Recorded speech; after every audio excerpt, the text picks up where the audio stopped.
Guys আসসালামু আলাইকুম। অনেকেই গর্ব করে বলে থাকে আমাদের ডিয়াবাড়ি। আসলে তারা এই আমাদের ডিয়াবাড়ির ইতিহাস হয়তো বা জানে কি না সেটা আমার বোধগম্য নয়। ডিয়াবাড়ি আসলে বোঝা যায় কার অবদান, কোথাকার অবদান, কে করেছে সত্যিকার অর্থে। আমি যদিও নামটা বলতে চাচ্ছি না, পাশে এক ভদ্রলোক আছে, উনি হয়তো মাইন্ড করতে পারে, তারপরে বলি। আপনার দাদার নাম জানি কি ছিল?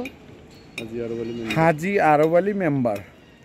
ওনার তত্ত্বাবধানে এইখানে কিন্তু এই জায়গাটার নামও কিন্তু এই জায়গাটা হয়ে গেছে।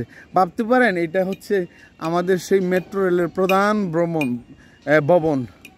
আর কত সুন্দরই বা লাগছে ওইটা। কিন্তু গাইস আপনার এই যে মেট্রোগুলো আসে, মেট্রোগুলো এসে ওইখানে কিন্তু ল্যান্ড করে রাখা হয়। আপনারা নিশ্চয়ই জুম করলে দেখতে পাবেন এই মেট্রো রেলগুলো, মেট্রো ট্রেনগুলো।